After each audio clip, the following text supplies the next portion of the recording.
Nothing is normal. I'll not be fine. Not anymore. Everything feels tawdry and cheap.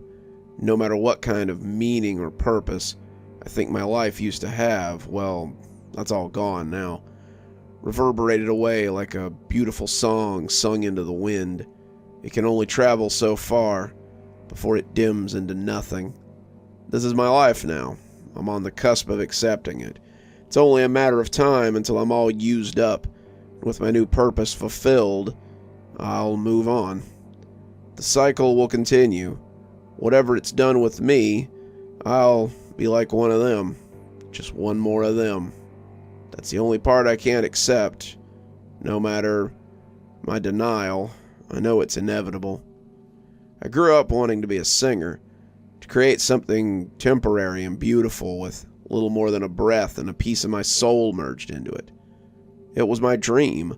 I wanted to be able to move people with the sound of my words, to make them feel genuine emotion by vibrating my vocal cords in a manner that brought feeling, whether it was joy, elation, intrigue, even sadness. I grew up listening to the great opera performers and envying their talent, their dedication, to convey so much feeling.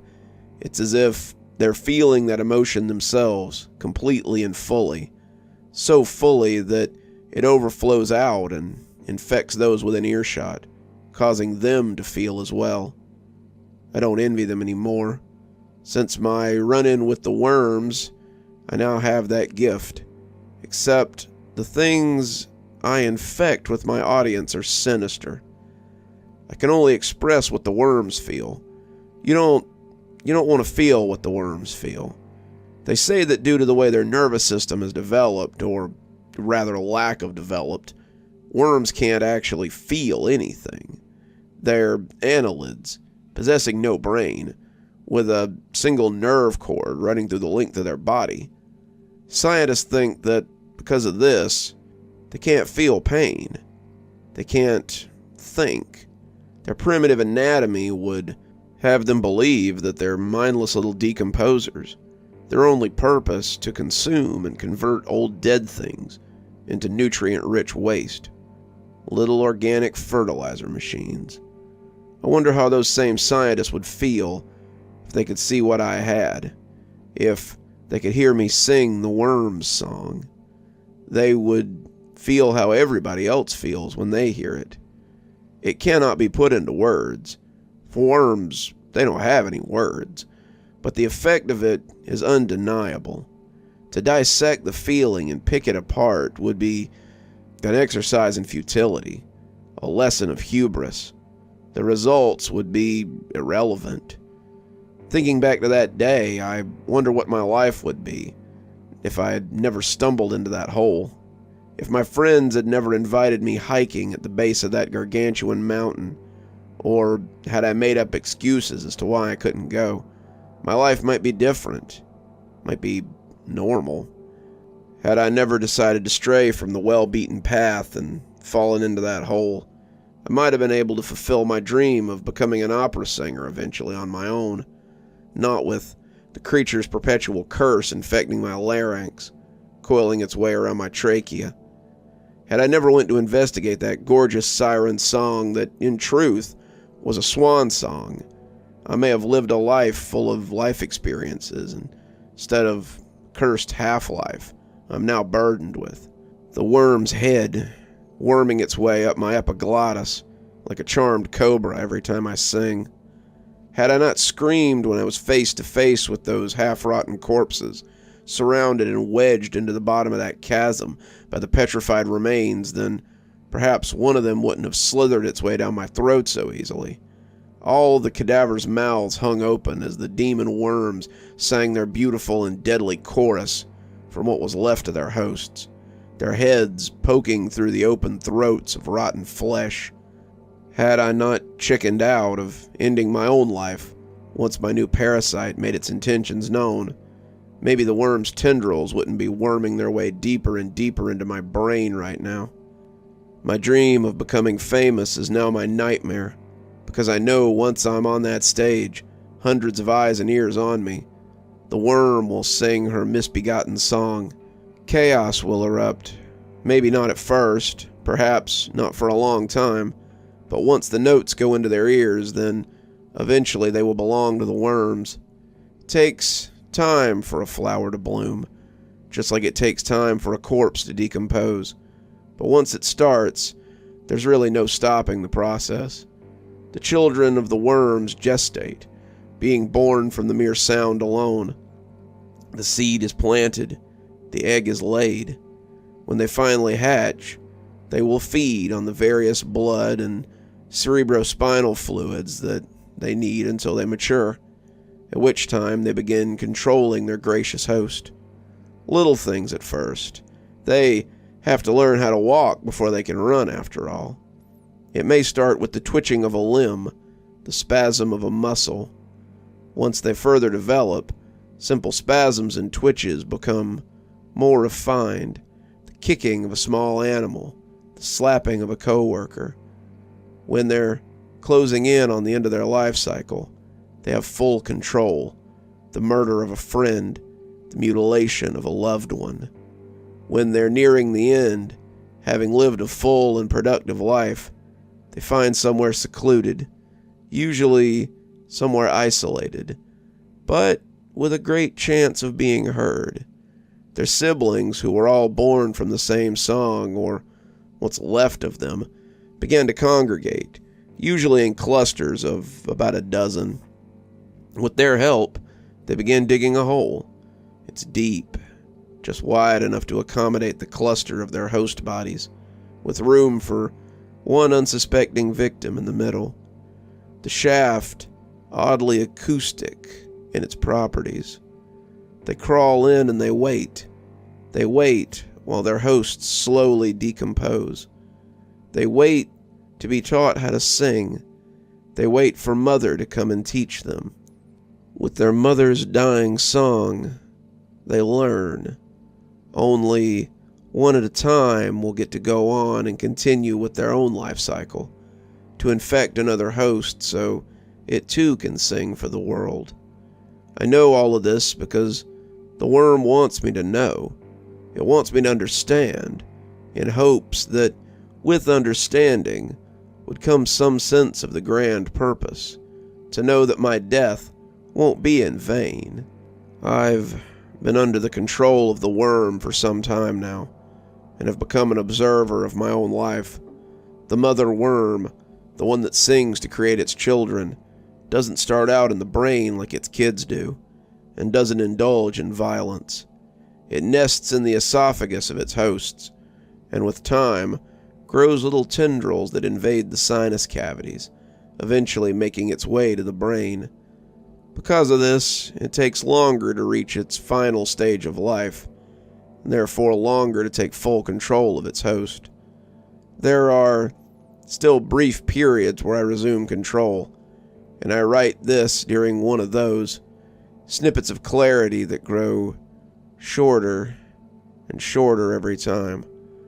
Before the worm had any control, after I was rescued from that god-awful pit, I found that my singing voice had improved exponentially. I could hit vocal ranges that I never dreamed I'd be able to master, much less even accomplish successfully. My voice was sublime, utter perfection. I used my newfound skills to seize my dream of getting leading role after leading role, my fame and accolades growing with each performance. As my fame grew, so too did the influence of the worm, branching deeper and deeper.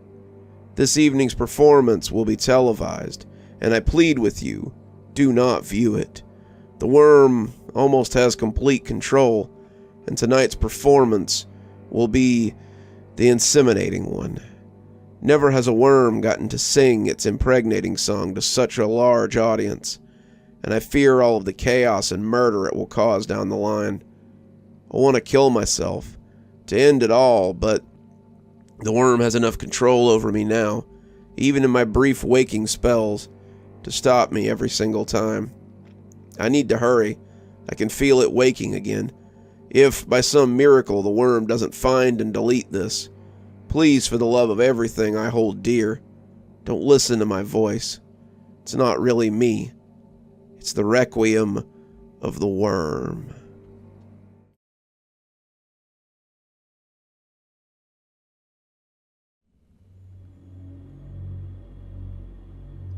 My ex-husband always used to jump scare me. It was one of the things I hated the most about him. Well, he's doing it again. The most frustrating part is that he's been dead for 5 years. First, it was just slightly off-putting. It was in the earliest days of dating him. He'd be at my apartment, and I'd excuse myself to use the bathroom. He'd be waiting in some doorway or shadow to jump out and scare the crap out of me. It was even worse at his house. He lived way out in the middle of nowhere, and I was pretty much always low-level scared out there. But then he'd leap out from around a corner, and I'd be so scared I'd pee myself. I'd be ready to break up with him then and there, every time. In retrospect, that's obviously what I should have done. But I guess we all ignore our own inner voices sometimes, don't we? Well, obviously, or there wouldn't be so many people posting on No Sleep, trying to get other people to help them with dire problems they created by doing something stupid. Yet, here we are. I don't know why I let it slide, honestly. And that was only one of the many things about him that was terrible. Nonetheless, I repeatedly told him to cut it out, and I repeatedly did nothing when he failed to cut it out. Eventually, I even married him. He had 2 kids from a previous marriage who stayed with us a lot. And when they were there were also nieces and nephews staying over. I always liked when there was a house full of kids. It made the old, drafty, falling-down farmhouse we lived in slightly less terrifying. But you could count on my ex-husband to screw up a good thing. We were in the living room with all the kids. It was late at night. The kids were all still rowdy and playing around, he and I on the couch. There was a scary movie playing, which nobody was really paying any attention to. But Eric, my ex, got a funny look on his face and said quietly to me, "Watch this." Then he put his fingers to his lips to express that I should keep quiet. I instantly knew he was probably thinking of orchestrating some huge jump scare on all these kids. Even though he had actually given me a warning at least, I just didn't want him to do it. The youngest kid was only 4. I knew it would immediately kill the good vibes. I tried to protest, but he shushed me again, then scurried off to some other part of the house, unnoticed by any of the kids. I sighed angrily. I even tried to warn the kids, but they were all hyper and not really listening. Seconds later, Eric showed up outside the screen door and revved his chainsaw. The kids lost it. One of his daughters actually blasted backwards and got airborne in her desperation to get away from the door. The 4-year-old, of course, burst into hysterical tears, and soon they were all crying. Now, some of you reading this are probably laughing and thinking that's actually pretty funny. But the thing was, it was just so damn old. He did this dumb crap all the time. Plus, the world can really be boiled down into precisely 2 types of people. People who think it's funny to scare 4-year-olds so they cry, and people who don't. So, readers, I suppose you've sorted yourselves into teams at this point. Fast forward a few years from the dumbass chainsaw incident, and Eric and I had a son of our own. The thing about our son was that he had major, and I mean major, heart problems at birth. He had to have open-heart surgery, and he had a slew of other complications. No, that's not the point of the story, but just know that the first 8 months of his life were very touch and go. Then he was finally doing better, stronger even, able to do more. He was 9 months old, sitting on my lap, facing me. We were playing and chatting with each other when Eric lunged up behind me, grabbed him, and shouted.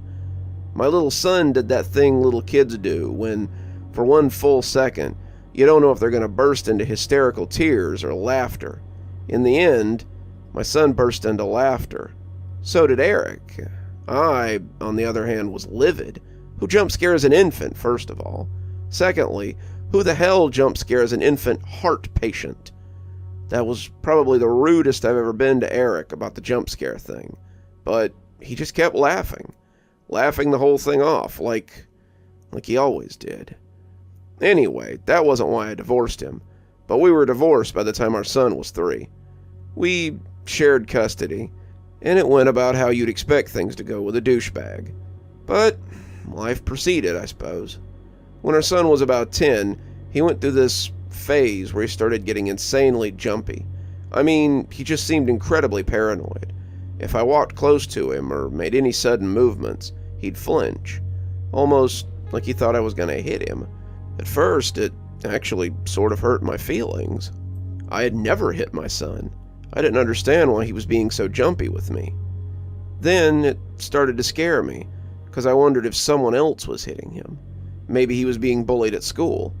He didn't go to his father's much at all, and I didn't imagine Eric would ever hit him. But, what if?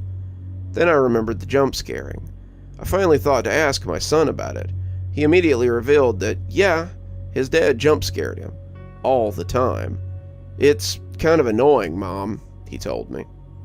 Well, yeah, I thought. I couldn't believe I'd forgotten about it. I was so mad. He only spent limited time with our son. Why was Eric spending it jump scaring him so much that it was making him nervous and anxious all the time? What kind of crap was that? The problem was that Eric was the sort of co-parent that if I asked him for help with anything, or to back me up on anything, he'd do the exact opposite, just to be spiteful. Asking nicely never worked with him. So, if it wasn't something court-ordered, I didn't even really bother asking, because I knew he would just get worse. And let's face it, no family court is going to give a crap about somebody getting scared. I was mad as hell, but there wasn't really much I could do about it. Fortunately, he took the liberty of dying, and that took care of it. I don't mean to sound callous. Obviously, our son struggled with the death of his father, but the jumpiness subsided basically instantly after he found out that his dad was dead. Now, if your child's mental health improves because you die, it's probably because you were a crappy parent. I'm just saying. Anyway, another 5 years went by. Then I wrecked my car because a cat jumped out in front of me. I sat there in shock, gripping the steering wheel of my wrecked car. As I tried to catch my breath and make sense of what had happened, I noticed something strange. The air around me had grown cold, and a chill ran down my spine. I looked around, but no one was there. I tried to shake it off and focus on getting out of the car. But then I heard it. A low, guttural laugh echoed around me, and I froze. It sounded like my ex-husband's laugh.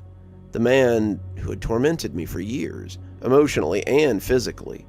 I felt a surge of anger and fear wash over me, and I knew I needed to get out of there. I managed to escape the car and run to my house, but the eerie feeling never left me. Over the next few days, strange things started happening. I would hear footsteps in the hallway, even though no one was there. Objects would move on their own, and the temperature would drop suddenly. As I walked by the window glass on the shop on a sunny day, my own reflection seemed to lunge at me, and it scared the life out of me. A drinking glass exploded on the counter. Doors slammed in the night.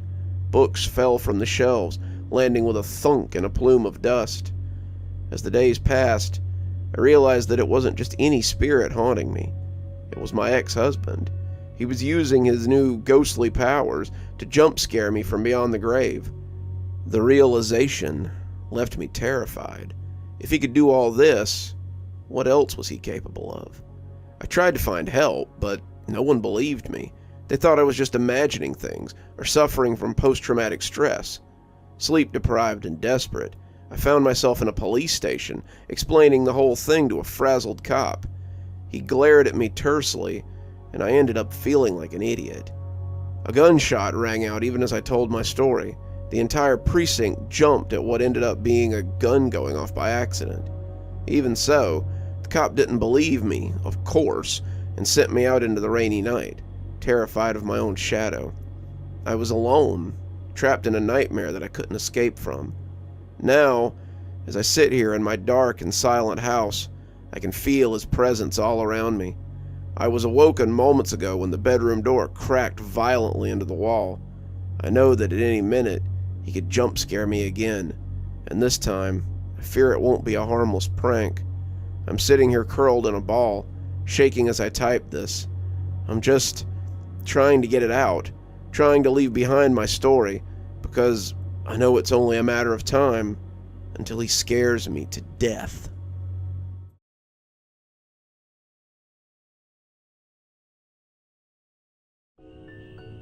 I guess I need to write this down, just in case I'm right and I'm dead tonight. My name's Tom. I'm 14 years old, and I did something horrible. I killed someone. Well, I mean, it was an accident. It wasn't just me, but I caused someone's death, or helped to do it. Now he's coming after me. I know that sounds crazy, but it's true, and I need to get all of this stuff off my chest before it's too late. My two best friends are dead. Braden died last Wednesday, and Bart died last Wednesday before that. They were bullies, and I guess I am too, but they were my friends, and I miss them. Bart was kind of the leader, I guess you could say. He was this big, tough kid, and he loved picking on people. I used to think it was funny. That's wrong of me, I know, but you sort of sometimes get, excited that someone isn't picking on you, so you join in when they're picking on someone else.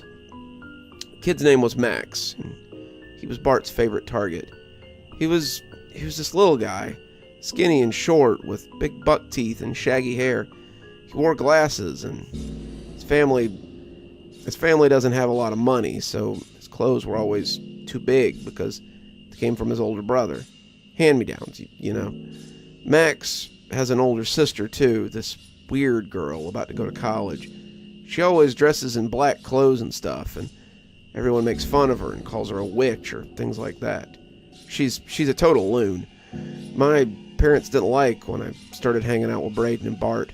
Braden was an alright guy, I guess, but he was kind of like me, caught up in Bart's crap and just thankful not to be on the receiving end of everything. Bart beat a lot of kids up. We were just glad not to be getting our asses kicked, I guess. It's not like Bart didn't have good qualities. He was a funny guy, and he could be nice sometimes. His dad is a big jerk, and he had a bad home life. I guess the bullying makes sense when you filter it through that. I'm sure most bullies are kind of like fighting through something when it comes down to it. I mean, no one's just mean for the sake of being mean, are they? Okay, so Bart and Braden and I, we like to play football in Braden's backyard a lot. He's got a big backyard, but at the end it was this little creek, and we'd all taken some spills in there before, running down the line trying to evade tackles or whatever. Bart had the idea that we should invite Max over to play with us. He asked him on a Wednesday after school and was super nice to him, apologized for being so crappy to him, and asked him to come over to play. I was there. Max lit up like a Christmas tree. He seemed so excited to be invited. We laughed about it as we walked to Braden's. Max wasn't with us. He said he had to go home and ask his mom first. We waited for the kid in Braden's front yard, and Bart hit my shoulder when he saw him riding his bike down the street to us. We were all super nice. I don't know, I guess he knew we were being crappy, but we kept catching each other's eye and smirking. We went into the backyard and started tossing the football around. Max was better than any of us thought he was going to be. He didn't seem like the kind of kid who would be good at sports, but he caught everything and had a decent arm on him. He asked if we were going to play a game, and Bart told him that we were. He asked Max if he had ever heard of the game Smeer the... Well, I don't want to say it. My sister's gay, and I love her and support her. I was uncomfortable with the word anytime Bart said it, and he said it a lot. I mean, he said the Q word in a crappy way, like to make fun of people. I'm sure you've heard of the game, he suggested. Max said he'd never heard of it. Bart explained that whoever had the ball was the Q word, and everyone else tackled him. Then he tossed Max the ball. He caught it, and we rushed him, knocking him to the ground. Bart did, at least. Braden, too. I guess I did, as well. Every time Max got up, one of us would knock him down again. Eventually he tossed the ball away, but we didn't stop. We just kept tackling him. Max was crying. He got a split lip. He was bleeding pretty bad, and I turned to the others and told him to stop, but Bart got so pissed that he knocked me down. He told me that if I don't want to play anymore, I could go be the Q word, and he would smear me. So I played. I knocked Max down, over and over and over again. Max tried to run. He ran towards the back of our yard, and we chased him. Bart was the fastest, and he slammed into Max, and the kid went flying into the creek. We stood at the bank, and I'll never forget the sight. Max was dead, lying with his head on a rock, his blood leaking into the slow-moving water. That was about a month ago, and I know I'll never get the sight out of my mind as long as I live. Which won't be that long, I guess. Maybe that's what I deserve. The rest of the day is kind of a blur. Braden's mom was at work, so we called the police. We told them it was an accident, that we had just been playing and Max had slipped, and we had to go down to the station for hours and talk, each of us with our parents and a cop. They asked about the split lip and some bruises, and we all just said that's what happens sometimes when you play football. They bought it. We all went to the funeral. Braden and I were pretty shaken up, and we stopped talking to Bart. I could tell he was shaken up too, but he kept making jokes about it. He wouldn't laugh or anything. I think he was trying to make himself feel better. Like, had it been an accident, Max's sister came up to Bart at the funeral and yelled at him. She was crying, and it was hard to watch. She said she knew something had happened. Her parents had to drag her away from Bart. She told Bart that she would bring her brother back and that he would set things right. We all thought she was crazy. 2 Wednesdays ago, I was asleep when the phone rang. It was like 2 in the morning, and I answered. It was Bart. He told me Max was in his yard. I told him that was impossible, but he sent me a picture, and it sure looked like Max. Right outside his window. He was just standing there, wearing the suit that he was buried in. His face was all gray and gaunt. Bart was scared. He said he was going to hide. He was home alone for the night. His parents had gone out, and they went out a lot. He said he was hiding in the closet. He begged me to come over, begged me to save him, and he started screaming. The call ended, and I called him back over and over, but he didn't answer. I almost went over there, but I was frozen in fear in my bed. Couldn't convince myself to get out from under the covers. The next morning at school, everyone learned that Bart was dead. His parents had found him earlier that morning. He was dead in his closet. I told Braden everything and showed him the picture Bart had sent me. He was terrified. Last Wednesday was our last day of school before summer. Braden came up to me near the end of the day and told me they'd been outside for gym class and he'd seen Max standing across a soccer field, just by the trees there. When Braden had pointed him out to someone else, Max was gone. Behind a tree, maybe. Braden was scared that Max was coming for him next. The next day, Braden was dead too. His mom found him outside in their backyard. Some kids said his head had been turned around, but I don't know if that's true or not. I wonder if Max's sister really brought him back. She must have. Maybe she really is a witch. Today I woke up and looked out my window and I could see someone standing down the road, just in the center of the street. Small, in a suit. It's Max. I went outside, but he was gone. But I know it was him. I know why he killed Bart first. He knows Bart was the ringleader. Maybe he saved me for last because I tried to stop the others. I don't know. Maybe he won't kill me, but I keep seeing him. He's getting closer. He was at the end of the street earlier. Then when my dad sent me outside to get the garbage cans from the road, he was closer, in a neighbor's yard, staring at me from around the corner of their house. He's getting closer. He's coming for me. I guess I don't really blame him.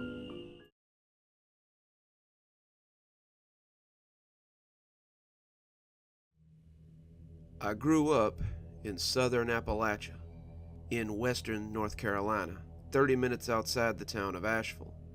The hills and hollers of the Appalachian Mountains are some of the oldest mountains in the world, with some of the rock formations dating back over 1 billion years. That quite literally means they were here before there were terrestrial animals. As with most things that have been on Earth for a long time, there are inexplicable anomalies, both benevolent and malevolent. For example, the Brown Mountain Lights. Never in my life have I felt threatened or uneasy when witnessing them from Wiseman's view. They're neither good nor evil, they just are. On the benevolent side, sometimes you can walk through an abandoned old church up near my mom and dad's property, and you can feel a good, warm, happy energy.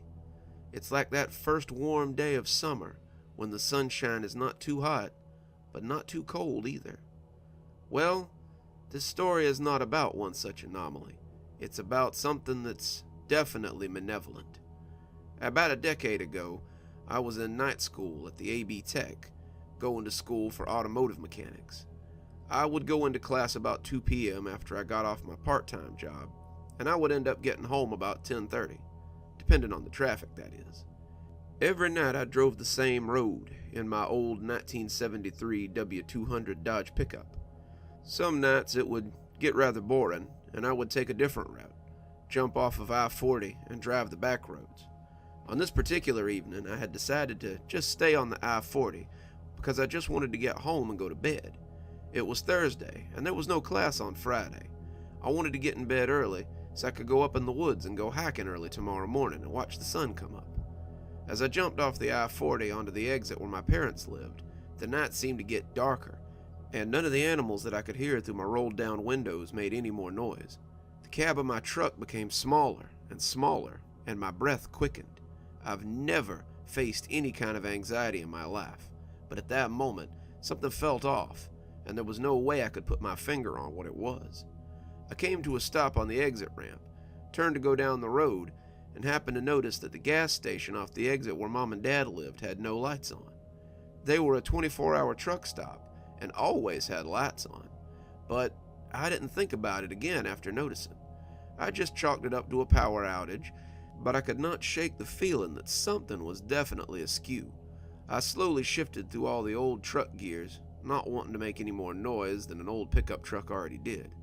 I leaned over my steering wheel to look up at the moon through the windshield, and there was barely any stars visible, which was way out of the ordinary. If you've ever been to Appalachia, primarily the sparsely populated areas where I'm from, you can see the Milky Way on a clear night. An absence of stars back home is only due to cloud cover, or whatever in the hell went on this particular night. As I rounded a particularly sharp left-hand curve and chugged through a straight stretch before the next right-hander, I looked at the ancient, decaying barn I always gazed at when riding that stretch of road, and thought about how long that thing had been here, and how many advancements and civilizations it had seen. For the split second that my gaze wandered, a very large, sickly-looking dog ran out in front of my truck, no more than 10 feet in front of me. Old Betsy was a good truck, but she didn't stop well. Thump, thump! I heard the fence post I had left in my truck bounce up in the bed, and then back into it as I slid to a stop. My first thought was, oh God, now I have to go tell these neighbors that I ran over their dog. That shit doesn't go real far with people around here. It can really kinda set them off, depending on the dog and the person. As I sat there breathing in the smell of burning rubber, something else found its way into my nose. The stench of rotting flesh. It's not a smell you ever forget once you smell it one time. I didn't pay much attention to it at the time. I just chalked it up to some rotting roadkill nearby. Finally, I thought to myself, let me check and see who this dog belongs to. I pushed my clutch in, shifted to reverse, and as I looked in my rearview mirror, illuminated by the haunting glow of my reverse lamps, was the same dog, only it wasn't on 4 legs anymore. It stood up, like a man over 10 feet tall. Only then did it dawn on me that the front of my truck was every bit of 5 feet tall, and this dog was every bit of 5 feet tall at the shoulders on all fours. As it turned its head to look in the direction of my truck, I caught only a glimpse of this creature. It was not a dog. It certainly was not a man. It was somewhere in between, and at the same time, entirely separate altogether. Its skin hung loose off its emaciated frame, like a raccoon. Bits of matted fur and dirt and mud clung to its legs like a disease. The right arm seemed a little bit longer than the left, and they both hung abnormally low in relation to either animal this creature seemed to be. As it regained its senses, it turned and looked into the mirror like it knew exactly where I was sitting. The face was that of a man, but the very edges of its face seemed not to be totally defined. They seemed to move and change, like something you could see at a cellular level in a scientific documentary. There were no eyes, but only sockets where eyes should be. No hair either, and the skin that was dripping off its face was a cold, lifeless gray color. The nose was short and shoved into its face like a bulldog, but the teeth still haunt me. It was definitely carnivorous, and true to form, the rest of its unnatural look, many of its teeth didn't seem to be arranged in a natural way in its mouth. They seemed to fill and spill forth from the undefinable face, almost like they knew the horror they occupied and they were searching for a way out. It stared through my life, into my eyes and past my soul. It seemed like an eternity, but it could not have been more than 5 seconds that I sat there paralyzed. A light came on at the house next to the road, causing the creature to snap its gaze in that direction, tear off into the woods on its back 2 legs. I jammed my old truck into first gear and roasted tires all the way through first, snatched second, and drove as fast as I could home. When I got to the house, both my parents were asleep. I went downstairs into my bedroom and loaded every firearm I possessed and locked all the doors. I couldn't wake them up. Who would believe that? And at 10:30 on a Thursday night? The basement was eerily quiet that night. Even their dog that got up to raise hell outside if any animal came close was dead silent. The old post and beam house didn't even creak or pop that night, as was usual. At about 3 a.m., I finally started to get drowsy, and as I went to lay my head down and get some sleep so I could still attempt to go hiking the next morning, I smelled the stench of death again. It was faint at first, but it was definitely there. I thought to myself, you're just going crazy. None of that was real. But as I dwelt on it, it became more and more noticeable until it filled the entire basement. My dad has a home office in the basement with 2 large glass doors that face the Pisgah National Forest, an impenetrable 500,000-acre wood. I finally worked up the courage to walk out of my bedroom and into the basement's living area, with my little tactical 12-gauge loaded, tack light on. I covered the flashlight with my hand so as not to make my presence known until it needed to be, and as I turned right out of the living room into my dad's office, I shined the light through the glass doors, and at the edge of the woods, there stood the creature. It was motionless. It stared right into the light, unafraid, with those soulless sockets devoid of eyes. I quickly covered my tack light, ran into the living room, and flipped on the outside floodlights in my surprise. But it was no longer standing at the edge of the woods, but between the house and the edge of the woods, still motionless. I swung the door open and fired every round I had in its direction. I must have scored a couple of hits because it screeched an unearthly scream, like that of a woman being slaughtered as it took to the woods. The dog went crazy. Mom and Dad woke up asking what the hell I was doing. I told them that a bear had gotten into the trash and I was scaring it away. They didn't believe me, but I know they wouldn't believe the truth either. I didn't sleep that night or any time until the following Sunday. Everything seemed to return to normal, and I didn't think about the creature again until I met my wife about 6 years ago. Her mother's house sits at the mouth of the holler, no more than 4 or 5 miles up the road from my mother and father's house. Up on the side of the holler, there's a kennel for her brother's hunting dogs. No longer in use, and hasn't been for years, but the fence is still there, and the concrete pads are still there. It's a thing of great use when you need to quarantine an animal. Her Great Pyrenees had gotten into a tussle with a raccoon, which of course he destroyed, but his rabies vaccine had lapsed, so we had to keep him quarantined for a time. It didn't bother him, he kinda liked solitude. This particular night, we were coming home from a movie date in the neighboring town, was the last night of quarantine for him. So we walked up the trail, using our phone flashlights to get to the kennel, and there he sat, patiently waiting, tail wagging, happy to see us. We put him on a leash and started walking him back towards the house with us. As we were walking back through the darkness, I started to feel that same feeling I'd felt the night I hit the creature in my truck.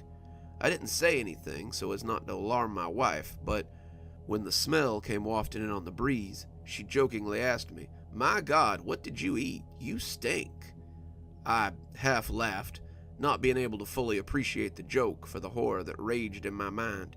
She immediately caught on and asked what was wrong, to which I could only reply, "I'll tell you later."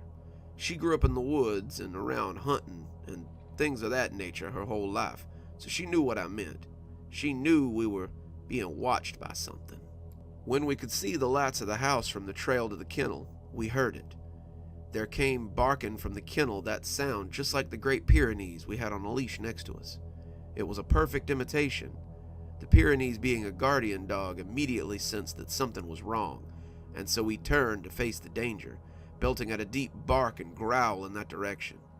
I don't know if you've ever had to drag a 150-pound dog, but it sucks, and it's no easy task. I'm 6 feet, 240 pounds, and it was all I could do to get him back in the house. The barking never ceased the entire time we were running for the house. In fact, it seemed to grow closer and closer, till it seemed it was coming from inside my own head. Her mother heard the commotion and flipped the floodlights on, and we made it to the fence of the yard as I caught a glimpse of something coming to a dead stop at the end where the lights reached, wheeling around and tearing off into the darkness. My wife looked at me and said, "You want to tell me what the hell that was?" To which I replied, "Yes, let's go inside." I told her the story and she listened intently, hanging on to every word. Her family came from a long line of granny witches and other supernatural healers from Appalachia, so her older sister came over the next morning with some herbs and chants to bless the property and to ward off evil. I suggested we go up to the dog kennels and do them as well. When we got to the kennels, they were completely destroyed. The very concrete foundation was cracked, and the chain-link fence was torn off its post. The dog houses were destroyed, and the place reeked of the stench that followed that creature. My wife's older sister just went about her business like normal, blessed the place, burnt some herbs, and led us back to the property. When we got into the house, she wheeled about on us suddenly and instructed us very firmly to never go into the woods after dark, not until this thing left me alone. To make a long story short, my wife joined the military, and she ended up getting stationed in Delaware. Well, as someone who lived around fairly large mountains and endless wilderness their entire life, Delaware is pretty terrible. At least, that was my thought when we first moved into the middle of a 50,000 plus population city. Fortunately, though, it didn't take long to find a house in a sleepy little community further south. We purchased the house and moved in with haste. We were both very grateful and glad to be out of the city and into a rural setting again. The land in Delaware seems lifeless in comparison to Appalachia. The sparsely populated woods don't possess any energy that goes one way or t'other. The ground doesn't seem to be alive like it is in Appalachia. Having had no thoughts about the creature in a long time, I resumed my staying outside after dark and playing with our dogs in a rather large yard that bordered on a small patch of woods. Well, last night I went outside to play with the dogs, and as dark set in, I built a decent-sized fire in my fire pit and consumed some good old-fashioned Appalachian mountain cough syrup from a mason jar. And just as the fire was dying down, my American bulldog tore off towards the woods. He has a habit of running off to go on adventures, so my immediate instinct was to chase him down in the yard and tackle him so he couldn't get away. As I tackled his 110-pound ass to the ground and threw him in a fireman's carry over my shoulder, I heard him begin to bark, only the bark wasn't coming from him. The only sound coming from him was was a deep, rumbling growl, a noise I've never heard him make before. It was a threatening noise. Something was definitely wrong, and as I ran with him on my shoulder back to the house, the stench of death again began to fill the air. The other 2 dogs must have caught the wind and what was happening, and met me at the back door, which I threw open, slammed shut, and locked as I again began to load firearms. How the hell could this thing have followed us 650 miles up here? As I flipped the floodlights on at the back side of the house, several of the bushes and small trees at the forest's edge were still shaking like something had just run through them. My dogs went crazy all night, barking and howling and attempting to get out of the windows. I didn't sleep a bit, and I don't think I will for a while. I know for sure I won't be in the woods after dark again. Not in life. Not until this thing is gone. Good evening, everyone. It's me, Dr. Plague. Thank you so much for joining me for tonight's story. No, don't worry. This isn't another Appalachian Grandpa story. This is from a user Subaruligan on Reddit, who also seems to have a love for Appalachia, just like yours truly. If you've been with the channel long, you know that I love the Appalachian area, and I love Appalachian folklore. I hope to make it back there one day. When he talks about Delaware, and he says that the land seems lifeless in comparison to Appalachia, I know that feeling all too well. That's how the Florida sand feels when I sink my toes into it. Just not quite as good as that thick Georgia clay that I'm used to. But anyway, I'll stop waxing poetic and go ahead and thank my sponsors. Thanks to Leslie Lou Riddle and Janet for being our Spooky Skeleton tier contributors. Thanks to Zeronin for being our Ghostly Reader contributor. And thanks to Glenn Jenkins for being our Ghostly Writer contributor. Thanks, everybody. We just couldn't do it without you. If you too would like to support the show, come on down to Patreon. For just $5 a month, you can be part of our Spooky Skeleton tier army and have your name read out at the end of every TikTok and every YouTube video that I do. Spooky Skeleton tier contributors and up also get their videos a day early. So, have your Wednesday video on Tuesday and your Friday video on Thursday. If you enjoy what we do here, I'm sure you can find some other videos at the end. Why not go ahead and watch one? Maybe think about subscribing, hitting that bell so you don't miss a single video. And as always, thanks for stopping by. Dr. Plague, signing off. Have a wonderful evening.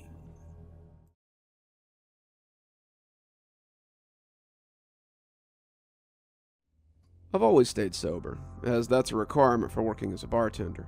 You also have to know when one is drunk by the way they walk, the way they talk, and all that. Drunk driving is a major cause of death, after all. The local band was playing some good slow jazz that night. The van that arrived that day was a pretty red. About 8 or 9 people came out of the red van, a sign that they were carpooling. Apparently, the van's driver wanted to make sure that they weren't going to drive home drunk.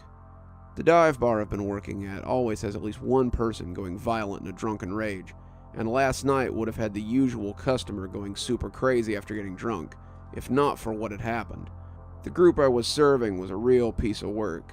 Each of them ordered Twitch bitches and undying totes, and only one of the guys in the group seemed to not be drinking. Hey, come on, Norman. Why aren't you joining us? Yeah, Norman, don't you enjoy alcohol once in a while? No thanks. I'm allergic. The dirty bum slammed him down. Come on, Norm. Can't you have a drink at least once? Nah, Doc said, sucks to be your doctor. Why don't you drink and have some fun? The band stopped for about 5 seconds. Then they resumed playing, and I asked Norm about his allergy. Look, miss, alcohol give me the hives for days. There's no way I'm going to be able to do it. I'm only here for the music. And the billiards. Come on, Norman, that's BS. You know you want to drink. Then those guys started chanting, Norman! Norman! Norman! The man refused, even when they were putting the pressure on him. Screw you guys. Screw you and... Then one of the guys from the red van had forced him to drink. He pushed it right up against his lips and forced it down his throat. I should have known something was off from the beginning, but I just went on with my job. Once the drink got into Norman, his body fell to the floor and he started convulsing. The convulsions were violent, and I was about to call an ambulance on him when I heard a loud crack come from him. His eyes turned black and yellow. His normal clean teeth were replaced with sharp yellow fangs. His ginger-colored hair became rough spines and horns. The rest of him made me want to vomit into the nearby trash can. The normal human body with the torso and legs and arms was replaced with something like that of a wolf, but more oily and with claws all over. None of the other guys were aware. They were all too drunk to realize what was going on. The monster that was Norman roared so loud that the band stopped playing, and each band member stared at him with a horrified look on their face. All the other employees were staring in shock as the Norman monster slashed each of the customers to pieces. I reached for my rifle and kept on shooting the Norman monster, but he just wouldn't die. The dive bar owner finally lost it when one of my coworkers got beheaded. The Norman monster kept swinging his claws on all the drunken bums, and they were all bleeding out. It was when the local police officer showed up with a strong tranquilizer gun that he finally got calm. The monster went to sleep by the tranquilizer darts, and once he fell asleep, he changed back into Norman. The incident never made it past the local paper. Normally something this crazy would have made the national news, but it didn't. The bar is currently closed for cleanup and sanitation, so that none of us get sick from the COVID-19. I'm on paid leave for until the bar opens again, since the owner is responsible for the damages caused. I have no involvement in the incident, other than serving the drinks to those guys. But now, I seem to have an aversion to alcohol. Not to serving it, but to drinking it. Every time I see a drink, my own guts keep hurting like I shouldn't be near it. I think Norman's infection may have transferred over to me.